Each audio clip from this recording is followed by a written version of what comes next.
Date with a Debut is recorded and produced on Awabakal Country, and I pay my respects to all elders past and present and extend that to any First Nations people tuning in. Always was, always will be, Aboriginal land. On with the show. When you're with the wrong person and perhaps they're, not bringing out the best in you. I really wanted to explore that with Michaela. Like, what does it look like to be married to someone or be in a wrong relationship or to settle? She's stayed with someone out of security and it hasn't worked out well for her.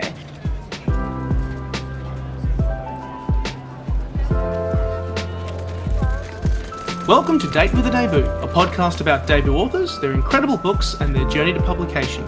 If you're looking for a new author to discover or writing inspiration for your own story and you don't know where to start, this is the place to be. I'm Nick Wasiliev, host of the show, and I'm delighted to welcome another debut author in today's episode. If you enjoyed the show, jump online and give us a thumbs up, a 5-star review. It really helps the show out. If you also want to hear episodes when they drop, be sure to subscribe to Words and Nerds, or you can subscribe to Date with a Debut on Podbean to hear the latest episodes as they drop. Want to support the show more? You can also subscribe to my Patreon in the description to get early access to episodes, book reviews, recommendations, and a whole lot more. Wherever you are listening, thank you for listening to us and supporting the Australian book industry. You can also find any books mentioned in today's podcast down in the description. Today, I'm joined by Holly Brunnbauer, who is an award-winning emerging fiction author who has earned numerous accolades in writing competitions across Australia, New Zealand, and the USA. Today, she works as both a stay-at-home author, but also sought-after virtual assistant for published and aspiring authors. I'm here today, though, to talk about her debut novel, What Did I Miss?, which is published by HarperCollins, which you can get a copy of right down in the description. We will discuss some mild spoilers, so I recommend you get a copy right now, or at least very soon. I started off by asking Holly about her journey into the world of writing, but also specifically the things that she identified becoming a virtual assistant for published and aspiring authors, and some of the challenges and recommendations that authors need when it comes to marketing and releasing their books.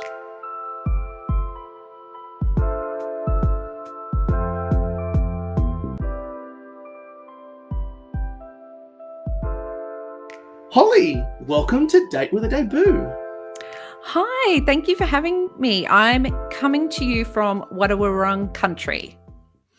It is so nice to have you on the show. I'm so glad to be able to talk to you about your amazing book. What did I miss? Another rom-com on the show. I'm so happy to have another rom-com on the show. It's always good to add to the list that's of growing rom-coms. But in classic fashion, once again, in the lead up to this show, I got distracted by looking at your career and everything that you have done. We always like to kind of dive into that a little bit before we dive into the book, because you sent me, for context for all of our listeners, you sent me a huge, massive document in the lead up to this show detailing topics, subject matter, everything. And I'm like, yep, there's the assistant, there's the virtual assistant that you are coming out front and center. And one thing I kind of wanted to address off the bat is that, you're a stay-at-home author, that's your role, but you also are a virtual assistant for published and aspiring authors. Yes. I kind of know that you fell into writing in the writing space, kind of, blogging and copywriting and building up slowly from there. But out of curiosity, what drew you to focusing on being an assistant for authors? I'm just curious. Yeah, well, I mean, I've always loved technology. So I love building websites and I love social media and blogging and copywriting, and I love Canva and, just branding and stuff like that. So these were all things that I had taught myself. And, most authors hate doing those things, whereas I will waste hours doing them, and they just feel like fun to me. And then I heard an author on a podcast, and she said she was looking for a virtual assistant, but she didn't know what she actually needed one for. And I went and had a little sticky beak at her online profile. So I went to her website, I went to her social media, I had a look everywhere I could find her online, and I wrote a long list of things that she needed, like just to be nice. Like, I wasn't saying I was going to do it. But then as I was writing that list, because she had a book coming out, and I was like, well, where's your book? Like, it's not even on here. It's not on your profile. It's not on your bio. You need a virtual assistant to do all these things. And then as I was writing, I was like, hold on, I could do all those things. Like, what if I did that for her? And so I kind of offered myself. I said, this is what I could do, blah, blah, blah. And then from there, it just kind of took off, but via word of mouth. And I'm part of the Romance Writers of Australia, and being part of that community is great because they just kept, telling people like, oh, you need a website, or, oh, you need your newsletter set up. Holly can do that for you. So I've just, been booked out, and I've now brought on another virtual assistant to the team to help out with the workload. So it's been amazing. That's awesome. Like, you've turned it into a full-on hustle. I respect, and if there's one thing I love, it is I respect hustle. And now that that's awesome that you've actually got, like, there's a community out there that needs this sort of information and knowledge that you're able to provide. And seeing as I have you on this show, and seeing us talking about, authors getting to kind of getting themselves established as a key cornerstone of this show, I just feel like I have what an opportunity to kind of ask that question about promotion a bit, because I think a lot of authors, and maybe this is just from my own experience of being around the industry and talking with a lot of debut authors, a lot of authors really struggle to market themselves. I think it's something that is a bit of a challenge compared to, say, if you're a singer, if you're an actor, if you're, you have a different form of media. At the end of the day, if you still have a book coming out, you're still marketing a creative product. You have something that you want people to consume and enjoy. And, being able to kind of nail down being having marketing and selling a book, there's a real craft to it. As you kind of say, you have all this knowledge that a lot of authors, they've written this book and they've created this great story on the page, but they probably wouldn't know, how do I sell this to people? How do I market this to people? What would that idea of authors, of trying to get authors to be better at that kind of craft of marketing, ring true to you in any way? And do you think that it's something that the industry itself needs to kind of, like, we need to find a way to kind of push this a little bit more? Absolutely, because even when I have authors come and they need to provide me their about page for their website, they are notoriously awful at writing about themselves. They can write brilliantly, and just when it comes to that about page, I'm like, oh, do you want me to fix this a little bit? Because it's a different type of writing when you're trying to promote yourself. And we're very humble too. And I think it's also a bit of an Australian thing that we don't like to talk ourselves up too much. So it is easier when someone else is doing that for you. But I think a really good way to market yourself without marketing yourself is to put yourself out there by immersing yourself in a community or creating your own. And so there's various ways you can do that. You can join writing organizations, you can attend book launches, you can go volunteer at festivals, you could start a podcast. There's you don't have to always be like, oh, do I have to be on social media? No, you can actually join existing communities, get your name out there. And what happens, I find, is that a lot of the opportunities that come your way are from people that you know. So please don't think that your publicist is going to do all the work. Majority of everything that's come my way for the lead up to my book has been through someone I know. They've either reached out to me, or when I've reached out to them, they've said yes because we already have a relationship. So, those opportunities will open up, more doors will open up, but you're not really talking about yourself. Like you're just going to these events, making friends, and writing friends and book friends are the best kind. And then the work really does itself because the word of mouth travels around through that way. So if you are sort of like, I don't want to be on social media, that's okay. There are other things that you can do to really put yourself out in the community. Another thing I would say is you don't actually need to tell people your book's good. You need other people to say it's good. Social proof is so important. So obviously, if you're traditionally published, you don't really have control of how many arcs are going out and, all those early reviewers and stuff. You do get a little bit of say, like they might ask you for a list of reviewers that you have a relationship with that they'll send it out to. So start taking note of people. As soon as my book got acquired, I started writing down the names of bookstagrammers that I could see that really loved Australian rom-coms. But the thing is, if you say don't have that relationship, that's okay. But when you get those reviews in, because you will, they're going to come in either from Goodreads or through, online, like say a newspaper or whatever means they come in, or bookstagrammers and TikTokers and stuff like that.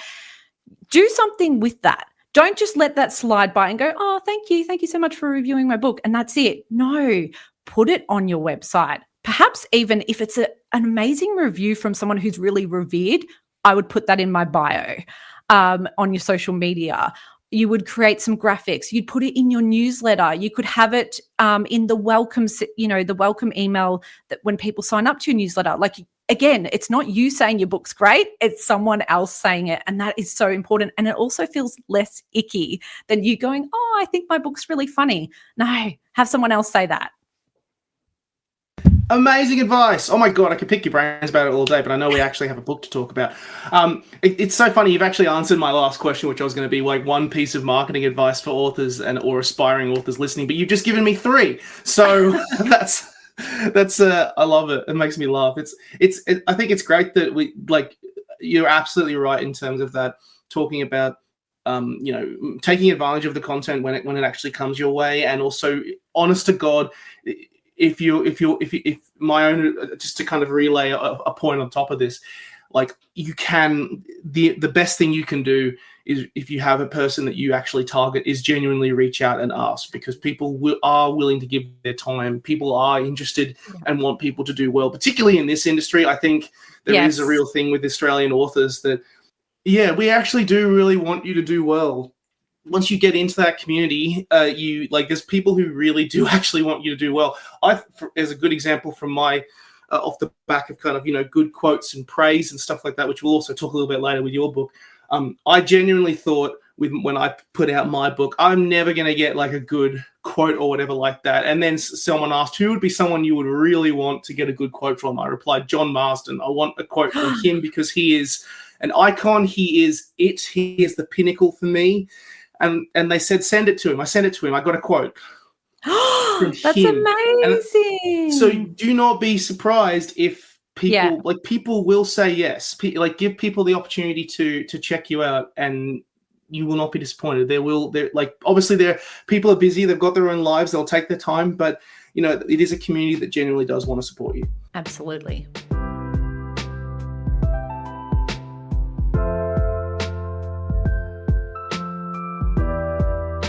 Let's talk about this book that you have done. What is this book that we've talked about? It is, of course, your beautiful book, What Did I Miss? So for everyone on the YouTube channel, I'm holding up an advanced reading copy, but you can also see the final cover design, which is up on the screen now. You've mentioned to me that you have listened to a couple of episodes. You know Amy Hutton. You know a couple of people. So you probably know what comes next in the format. I'm a slave to the format of the show. And I am now in a lift with you. We are going up. It is time for your elevator pitch. What Did I Miss about? Okay.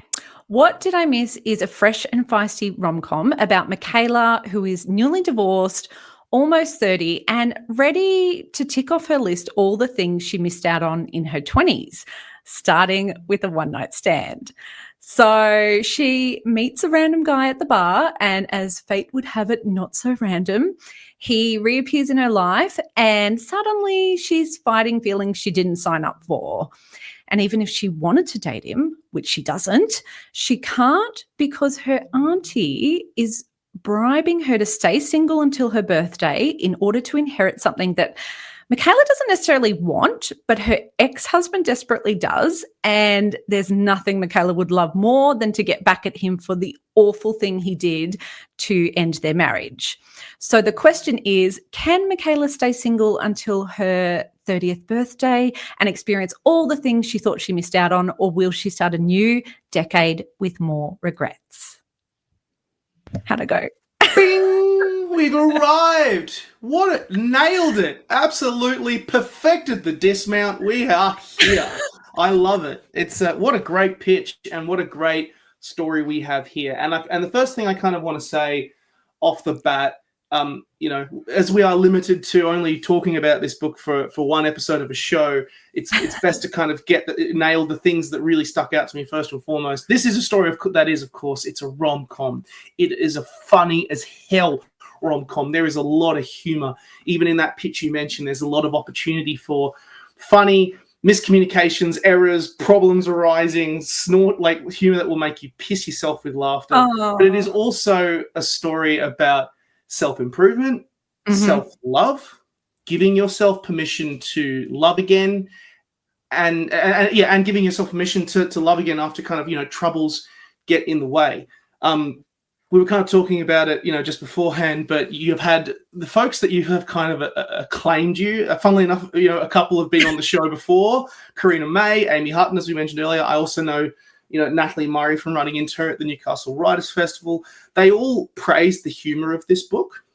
Yeah. And I think it's because you also balance that with the serious topics. And I think that's where humor really finds its success in stories like this, because as you kind of allude to, there's a lot of stuff and dynamics going on there with the auntie kind of wanting that with this awful ex-husband who's a piece of trash. There's serious topics. There's serious topics of divorce, of picking yourself up after challenges, surviving the daily slog and mundanity of things and trying to get through. It's a balancing act to put that on the page. Tell me about the process of doing the balancing act. Yeah, it really is. It's one of those things, as a rom-com reader, I love, like, what I'm drawn to is comedy. And so for me, that has to stand out. Otherwise, don't call it a rom-com. Just call it a contemporary romance. There's absolutely nothing wrong with that. But even when you're tackling a rom-com, there can still be heavy topics in there. And I felt like, so obviously I can't go into spoiler territory, but I felt like the thing that Michaela was going through, it really needed enough page time to really explore that. I didn't want to gloss over it. I felt that would have been insensitive to the reader. But it was making sure that doesn't come into it till quite later on, we find out, but it is foreshadowed throughout the story. But it was making sure that the top, like the start of the story, is really funny. Like, we've got real comedic moments of her trying to tick off this list and obviously failing.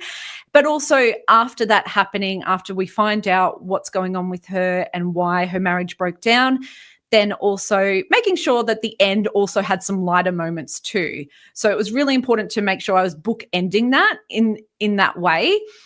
Now, for me, when it comes to comedy, I actually don't really know what's going to land with the reader. It's really difficult because comedy is subjective.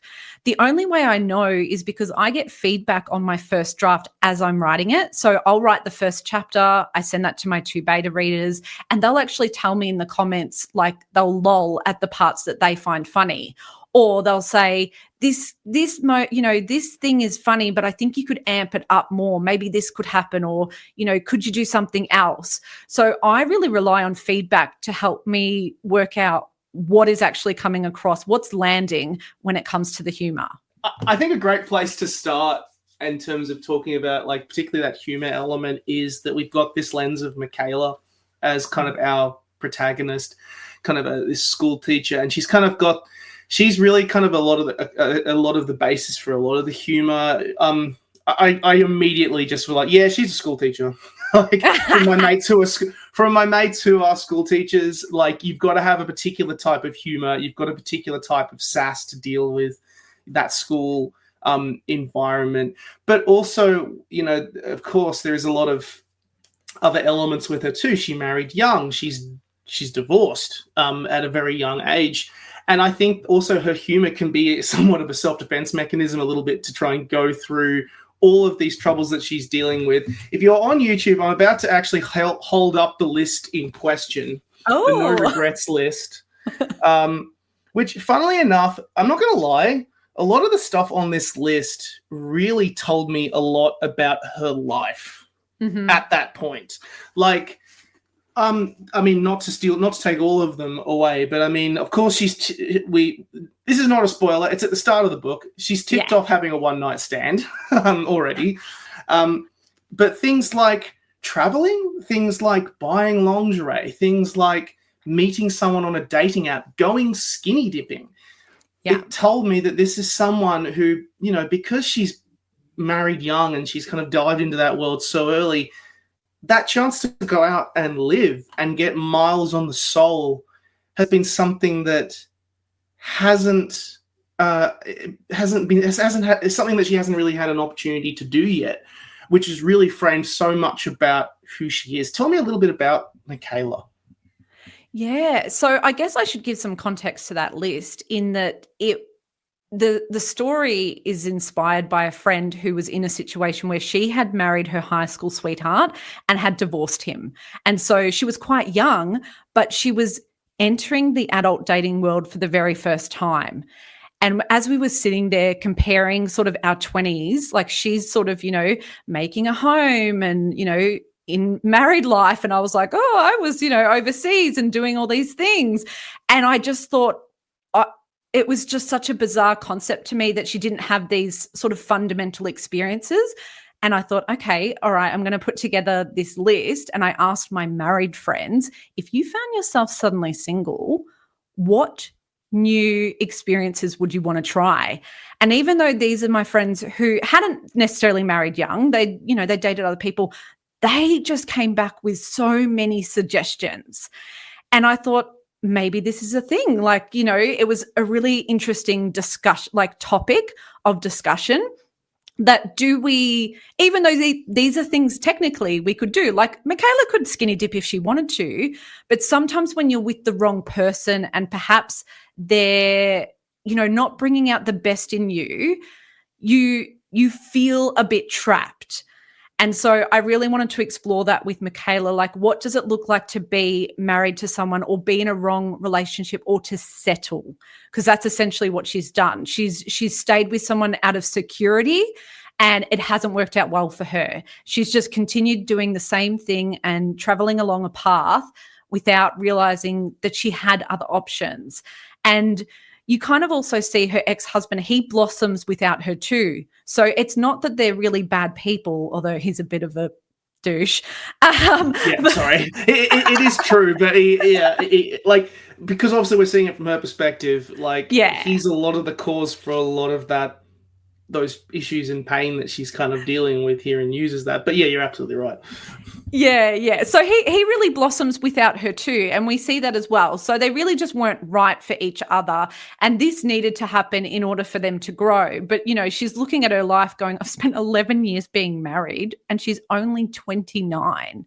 So she really has to work out now who she is and what she wants. And she thinks that by doing all these things, she's going to make up for lost time. And I also find it so interesting, there's a kind of I don't want to say it's like a subtext, but there's a whole thing about once you turn 30. Yes. Which I find as being 32 at the time of us recording hilarious, because it's there is this real narrative around you have to have all this stuff done by your 30 because 30 is the start of you being old, which I think is so funny, now being on the other side of 30. And going, you're exactly the same. For everyone, spoiler for any 20-somethings, late 20-somethings who's traumatized about this. Don't worry. You're exactly the same. Nothing really changes. It is really a number. It's only 3 or 4 years difference in age, but it is kind of seen as this moment of just, you've got to have had this all done by your 30 because you're not young forever and all of that, blah, blah, blah, blah, blah, which kind of often comes out. And I think it's so funny that it brings that in this, we introduced Beau into this podcast because Beau, he is the perfect foil for her. And okay, he's the latest in a trend that I really, really want to see continue. It may come as no surprise to you as well that I also talked about Amy Hutton because of her book Sit, Stay, Love, which is a green flag guy. And, maybe this is just me. I think that, sensitive new age guys and nice guys is something that, frankly, we should be pushing a hell of a lot more. I never personally got the appeal of the bad boy. While I get, of course, that there's the romance and the danger element, which kind of makes it sexy, which is something that is of appeal and to individuals. I've always been but nice guys can give you that without the bullshit, right? Without all the emotional trauma that comes with it. If there's a nice, settled guy who is confident in his person, Like, that's actually a really, really nice thing to have. And that's something, frankly, we should be pushing because, I mean, you know, being seen as like nice guys and who are sensitive and kind and gentle souls is something we should be encouraging more men to be like because, you know, everyone will be better off with that. Tell me a lot about Bo, because everyone loves Bo who has read this book, myself included. Yeah. Oh my gosh, I love Bo. I forget that I created him, but he came from you. Yeah, he did. I think he came from like not just me, but what women want, you know, in a man. And I did hear you say on that podcast with Amy that nice guys are sexy, and I was like, yes, Nick, that's so true. They are. And Bo is really sexy, and he has boundaries, and he also knows how to address conflict like an adult. And he's, you know, he just has this really mature approach to things. And he's just a really great contrast, or I should say challenge, to Michaela, who is used to someone who behaves kind of like a buffoon, basically. And so she has mirrored that as well. And so when she's not feeling safe, she will be really passive aggressive, or sometimes even just aggressive. And these are behaviors that she's learned because she's been in a relationship with, that's how they dealt with conflict, or they've completely swept it under the carpet. And now, you know, how's that working for her? Well, it hasn't. And Bo is just a really great, he's showing, you know, he holds up a mirror to her to be like, is that working? No, it's not. Like, this is how we have to actually deal with things. And I really love that about him. Also, he's a stickler for rules. And he keeps a dustbuster in his boot to like dustbust all the crumbs.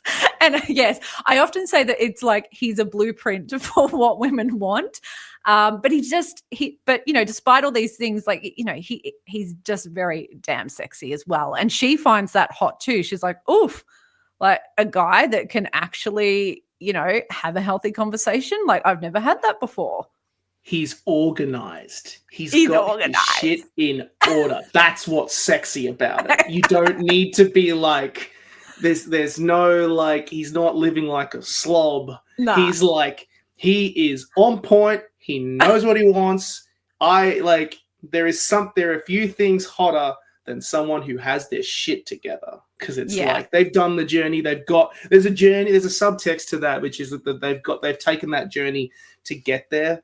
And it's a self-love thing too.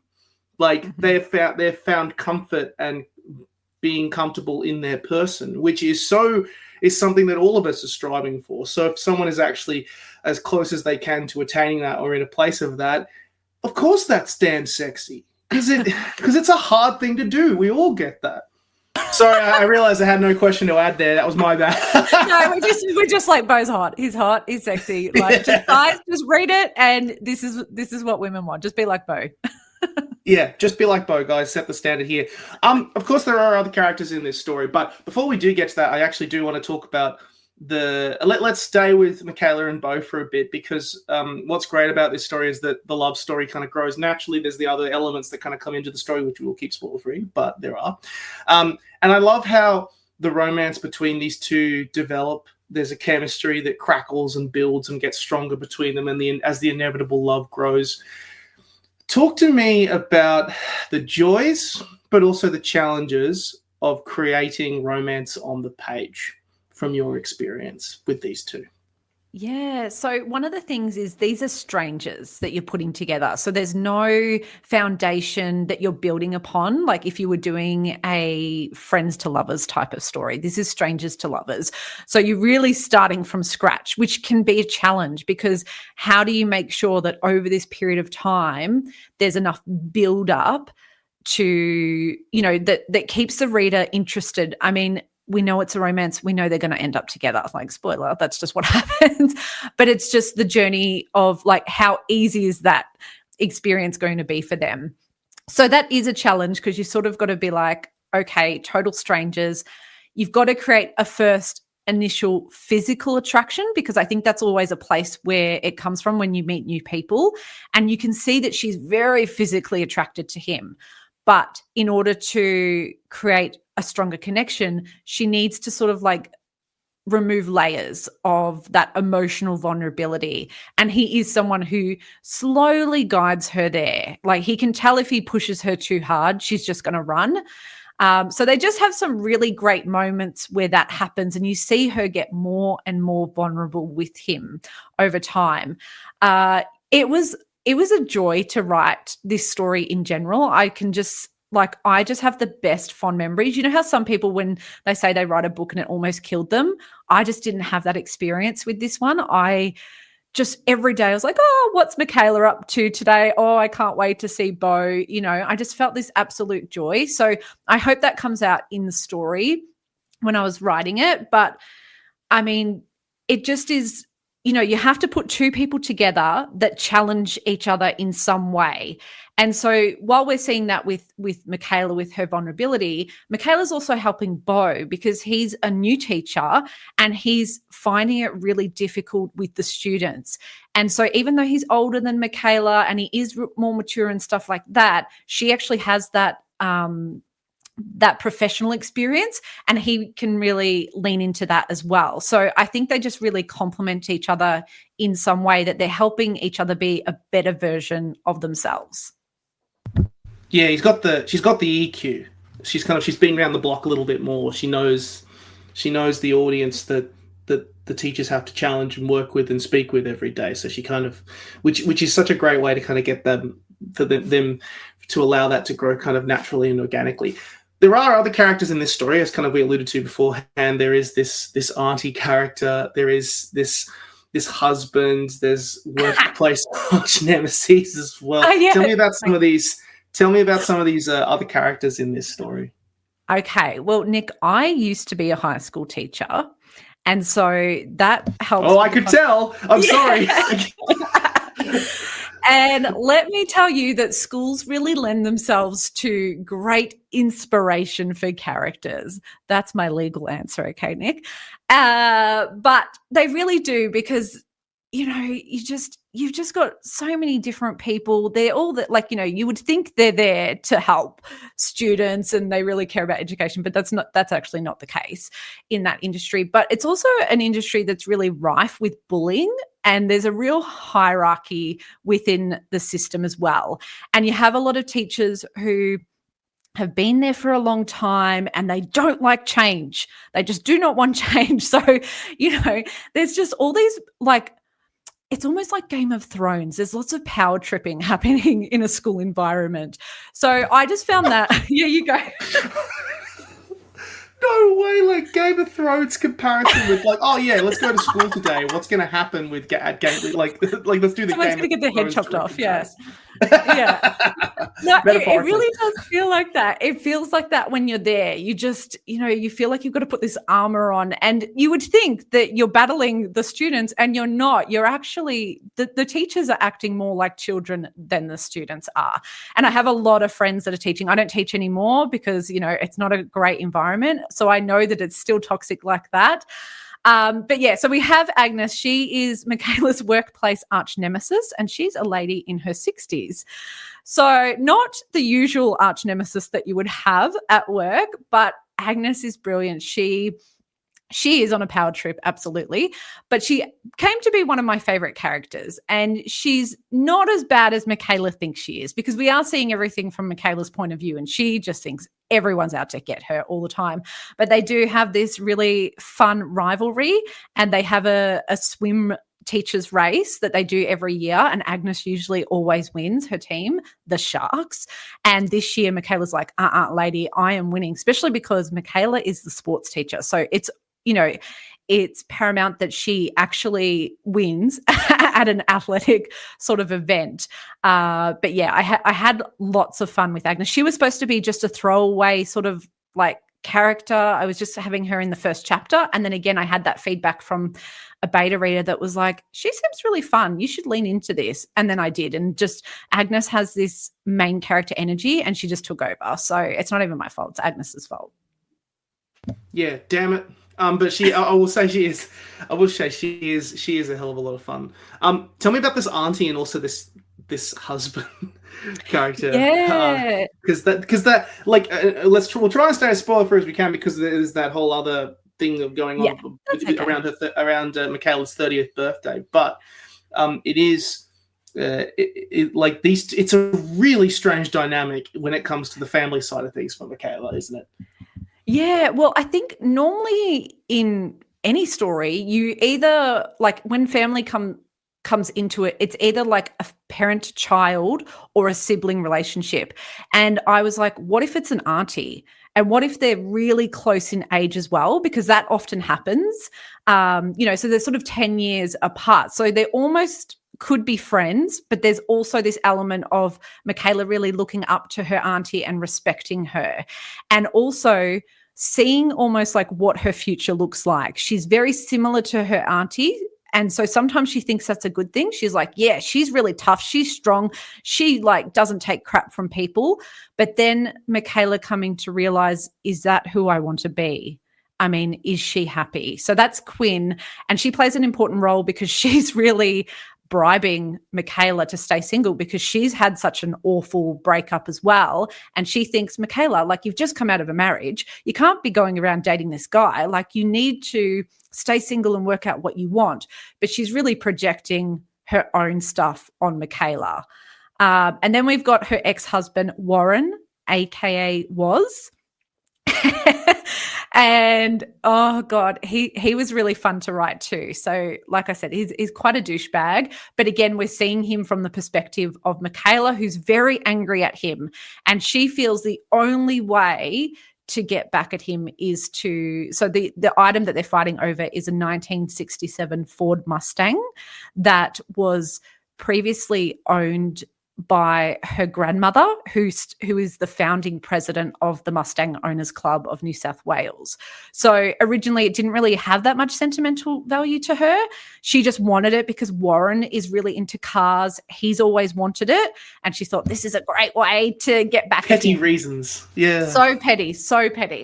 But she comes to learn that the car has a lot of history. It tells her a lot about her family and things that she didn't know or appreciate when her grandmother was alive. And it also helps her bond with the Mustang Owners Club members, people who she didn't think she really would have much in common with, but ends up finding out that she does and really, wants to be part of that world more than she thought.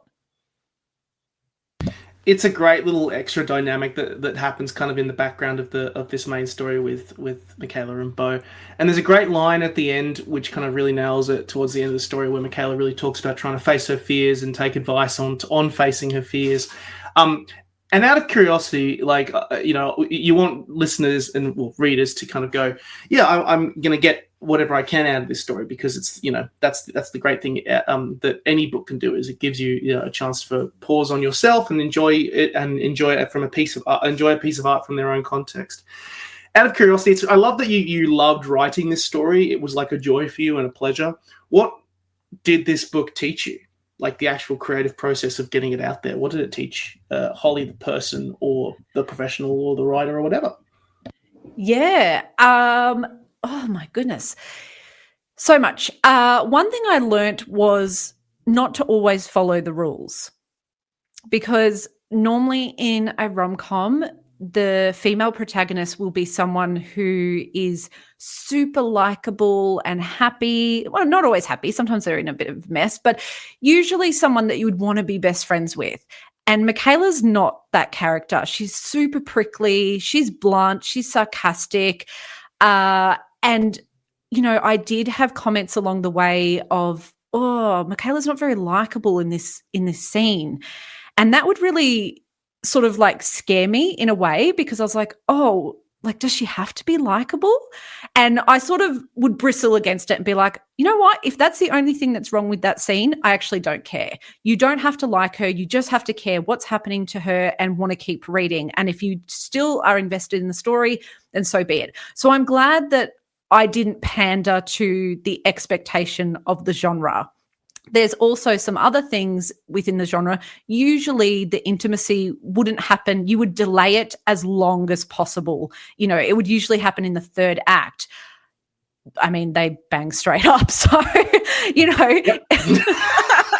I kind of threw that rule out the window, but they also have multiple intimate encounters, but how do you still increase the tension and still want that to keep happening?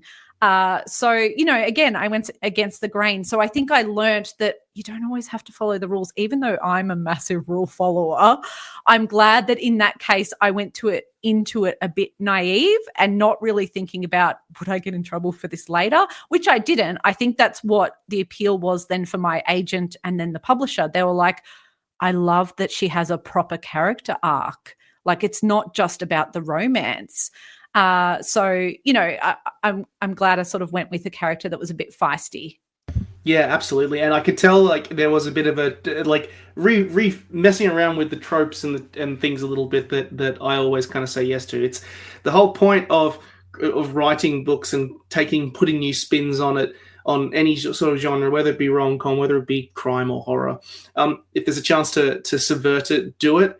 I love the people who go, hey, let's break the rules. The rules don't matter. We don't got to follow these rules. Smash everything. It's the best. So, out of curiosity, off the back of that, what's next? Will we see more from Holly the writer? I mean, I hope so. I have finished a novel recently, so we'll see what happens with that. Well, actually, I'd actually written the first draft before I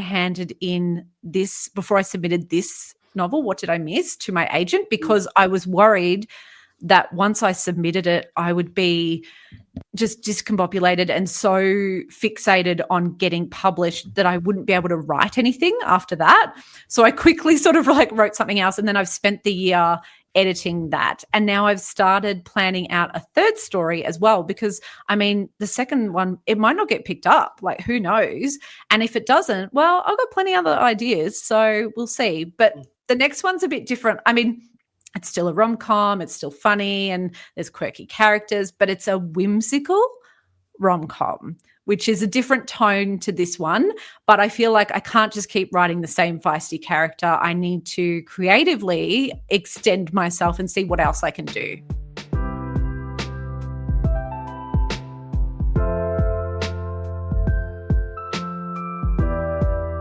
We'll finish off the show with a rapid fire part of the date. You've listened to these episodes before. You knew it was coming. Are you afraid? No, I'm excited. I'm ready. Let's go. Oh, good. That's the first time someone's been like, oh, God, here we go. So the first one is, of course, similar to kind of the formula. Let's talk about your book habits and your reading habits. What's your favorite book that you have read in the last 12 months? Yep. So it is Such a Small World by Jordan Clayton Lewis, and it is a speculative queer love story. Do you want me to tell you a bit about it, or just is that Absolutely, because I've never heard of it. Okay, fantastic. Well, this is Jordan's second novel, and I loved his first one, so I was like, I have to read the second. So Mackenzie has the ability to see a relationship timeline, meaning like when he meets people, he's like, I know how long we're going to last. And then he meets Jasper, and he can see that they're just going to fall madly in love, but Jasper's going to die. So Mackenzie's in this position where he has to say, okay, do I fall in love with this man and then, it's going to have a tragic ending and, I'm going to be heartbroken, or do I actually completely ignore him, move on and just sort of find someone else where there's going to be perhaps, a longer relationship where the person's not going to die. So that's the premise of it. But Jordan, he writes just beautiful setting. Like, setting is actually my favorite thing to read. And he writes, because they go on a road trip, he writes about the Australian landscape so beautifully. He also writes really realistic sex scenes as well. So I found the sex in there, like, sometimes it was awkward or sometimes it was like really exciting, but I just found it to be realistic, and I really liked that in there. And he doesn't shy away from having multiple intimate moments in his stories as well. So yeah, I would highly recommend reading that. Oh, what a great pitch. Love it. What a great one. What's your favorite debut that you've ever read? Yeah. Okay. Loving Lizzie March by Susanna Hardy.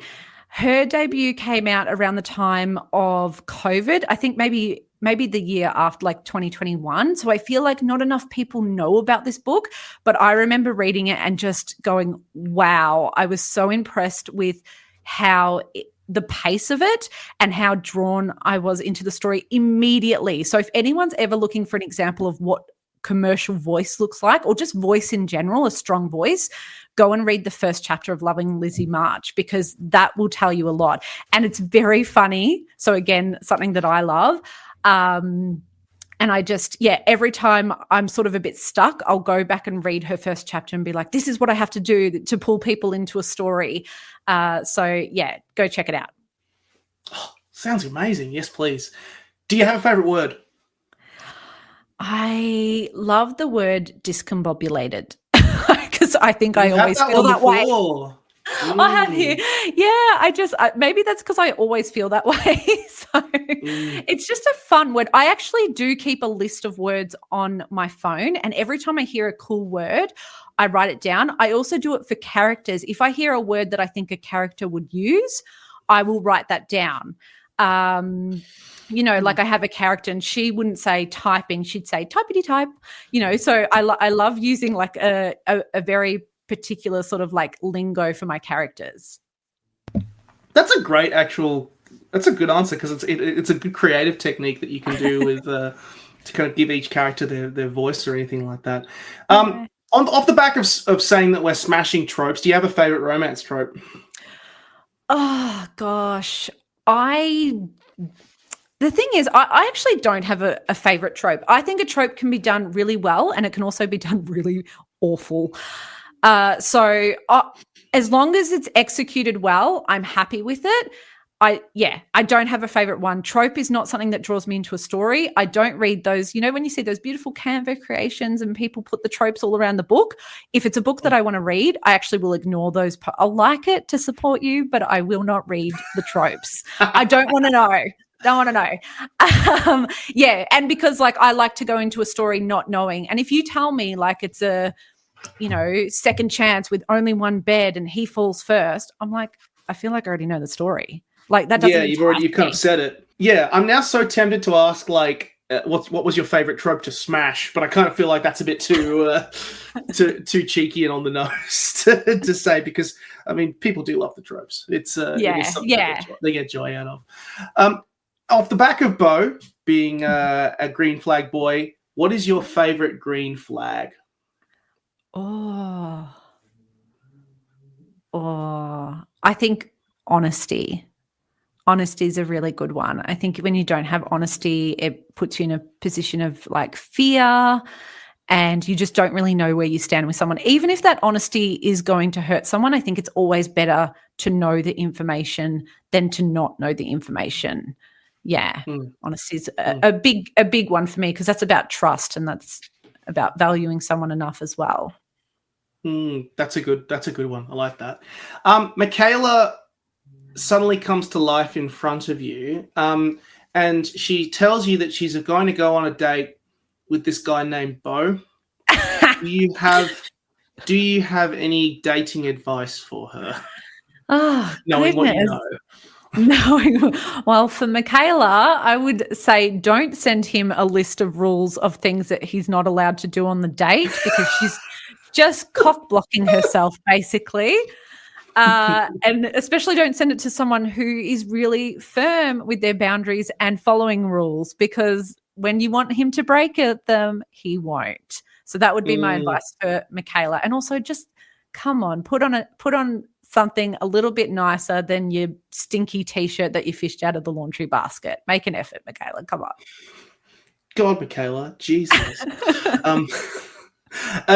Do you have, obviously because you're part of that amazing, beautiful community that is the Romance Writers of Australia, do you think that there is a favorite rom-com author that you think is underrated, or pardon the pun, big slept on?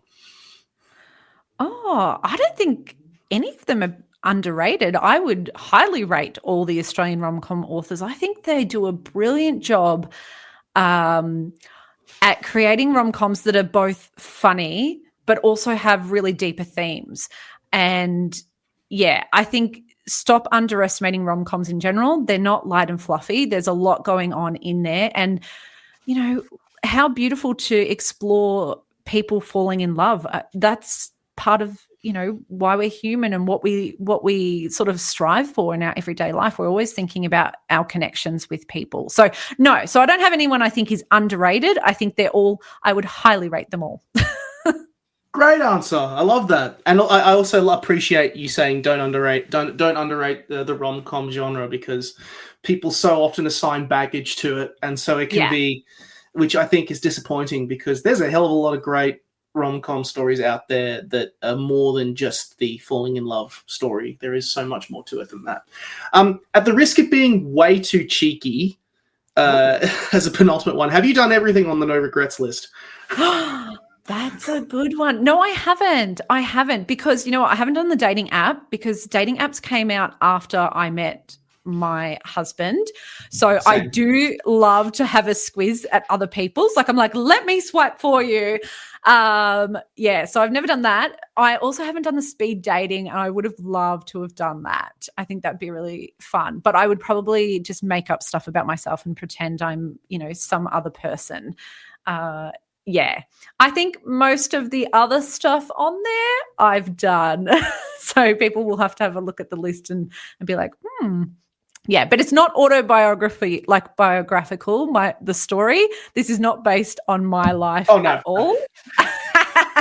Just want to make that clear because, Nick, I have students that are now adults and they're asking me, is this based on you? Because they know it's based on a high school teacher. And I was like, no, I did not do those things. Please do not think that I did those things. Especially the thing that they do at the school camp did not happen. Just want to make that clear. Yeah, that wasn't meant to be an autobiographical question, more just to satisfy just a curiosity about it. But anyway, last question. Yeah. Are you happy? Oh, so happy. So happy. This has been really fun. I'm happy, excited that I got the opportunity to write a book, for it to be published. I'm terrified about people reading it. That feels very scary. It's like someone glimpsing into your diary, even though, like I said, it's not my life, but still people are thinking that as they read it. And also just people judging it or putting their projections on something that's made me so happy. It's sort of like when you come out and you're wearing something that you really love and you're so happy, and then someone says, oh, like, are you going to wear that? That's how I sort of feel about bringing my book out. Like, what if people have that reaction and it makes me not love my book as much? But at the moment, I'm bloody happy. I feel that I worked with such a great team. I actually miss my editor. We just had a lot of fun. Aww. So, yeah. I feel like we had a breakup. Like, I'm like, is there any other reason we could talk to each other? You'll have to write another book. That's I the will. solution. I will. I think that's a fair thing to say. And at the end of the day, I think my only response is, like, you know, some people might not vibe with it at the end of the day. Yeah. What matters is that it brought you joy. And Yes. that's the most important thing. I think I had a response to a review to one of my books where they gave it like 2 stars because there was too much swearing, and I was just like, oh, that's just because of the voice. It was like 4 guys, and like guys swear all the time. They're the worst at swearing. So I was like, I can't control that. It's out of my control. At least they gave it a shot, and I appreciate them giving it a shot. So yeah, and that person should not read. They should not read my book because there's lots of swearing in it as well. I had to give a list of words when they were doing the audiobook of like offensive language or vulgar language, and I was like, oh, this is a long list.